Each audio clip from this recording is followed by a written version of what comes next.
The title of this podcast is Let's Fix It. I'm very fortunate to work at an organization that really cares about their staff. And they show it in a multitude of ways. Beyond salary and some of the benefits, what they also do is they support the well-being of the staff through a series of programs that are not mandatory, they're completely voluntary. And one such program is called Schwartz Rounds, which occurs bi-monthly. The Schwartz Rounds was the idea and the gift of a gentleman named Ken Schwartz, who was facing cancer and eventually died. But while he was getting treatment and in the hospital, he remarked about how the compassion and thoughtfulness of the healthcare team really made a difference in his cancer journey. And it was so much so that he wanted to create something that long after he passed away, this nonprofit organization would train people to support the healthcare professionals, nurses in such a way that their compassion would not be depleted, but it'd be restored. Often in healthcare, when you care for a lot of people, uh, you can start to run out of steam. In this case, your compassion can become depleted. They call it compassion fatigue.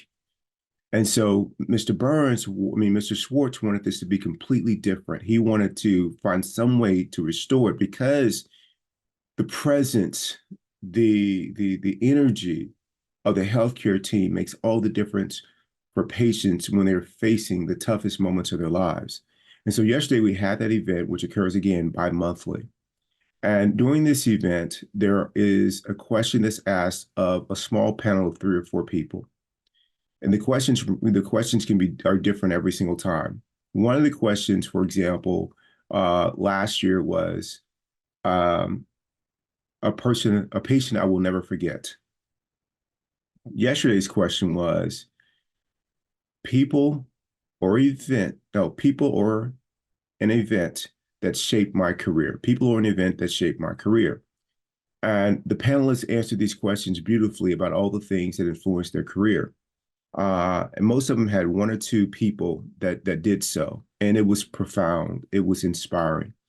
One panelist shared something that stuck with me, and hence the title of this podcast, which is "Let's Fix It."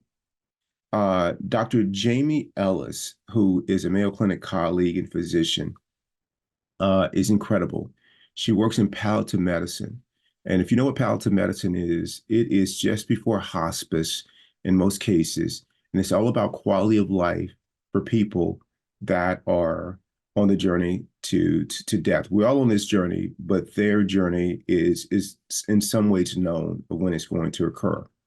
And so she told this story about a clinical ethicist that she happened to be spending time with shadowing.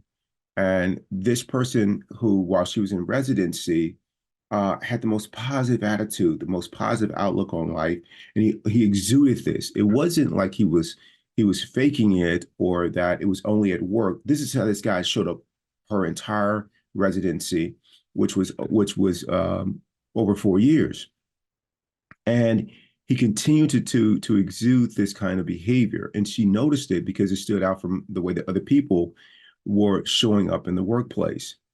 And whenever he would see something, he would always, just deal with it.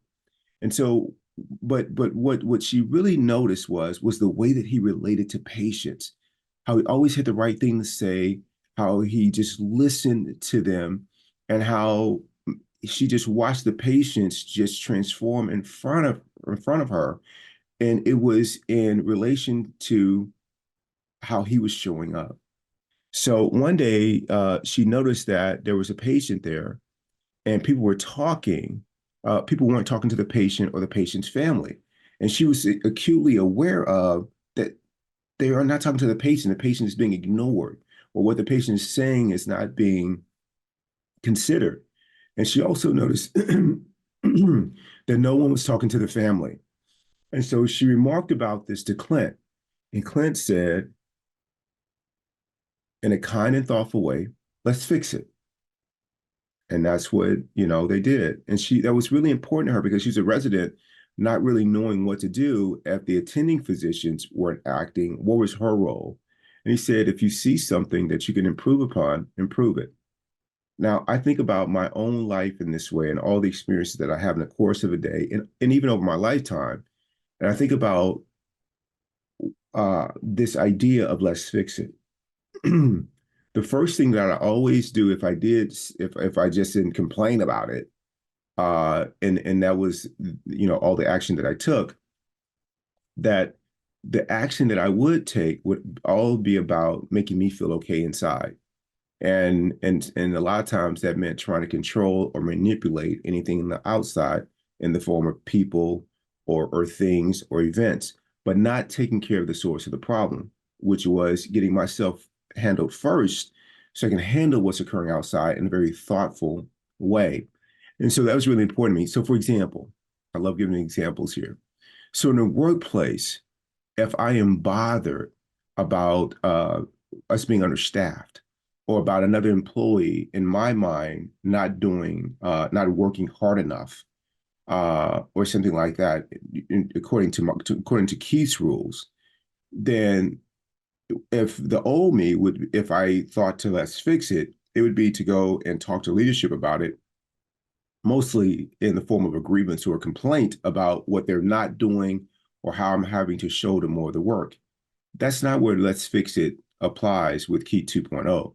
What applies now is let me get myself together. In this moment that we're understaffed, I'm not the only one working today. Some people did come in. Why don't I be a positive contribution to us being understaffed? How can I shoulder more of the work so my colleagues can, don't have to take on more than their share of us all taking on the extra work because colleagues weren't able to make it to work that day. Let me contribute by not bringing another complaint to my leader who I'm sure has enough on their plate. This is what it's meant by let's fix it. But it starts with you inside by looking at the situation completely differently than the mind would do it. Same thing goes when I play pickleball on the pickleball court. And something has happened. Like a couple of weeks ago, we were out there playing and it was really, really high winds. Two people in particular were super bothered by the wind, as if they were the only two out of 16 that were playing in the wind. We all had the same wind, but they were bothered by it. And that would have been me without the practice. So what's the fix it there? Good luck trying to fix the wind there. Good luck with that. No, or even canceling the outing when otherwise it was a completely beautiful day. It was even beautiful with the wind. It had an effect on the game, but playing the game is secondary. Being out there with others and being in nature is, I think, let's make that primary. And so the let's fix it in that case was let me get myself together. Because in the face of not being able to control the wind, how can I make this a really great experience? And that is, you just work on your game in the win, but more importantly, you work on being a great teammate. If you're complaining and carrying on about the win every other point, are you being the best teammate? Are you being the best person out there in the face of how the weather is showing up? Perhaps not. Another example in pickleball is if we're losing a game, and let's say my partner is not having their best game, then let's fix it is how do I encourage my partner without pointing out what they're doing wrong in a way that is judgmental? How do I show up in such a way that we have fun in the face of, losing that game? How can I make it all about being fun? And that requires you to work on yourself first. So when you go to fix something, I encourage you to work on you before you start meddling with anything on the outside. So I want to thank Dr. Ellis for yesterday's contribution to Schwartz Rounds and for inspiring this podcast. So with your family, with your loved ones, with your coworkers, before you even think about what they need to change or what you need to change about them or tell them, work on you first. Let's fix you first.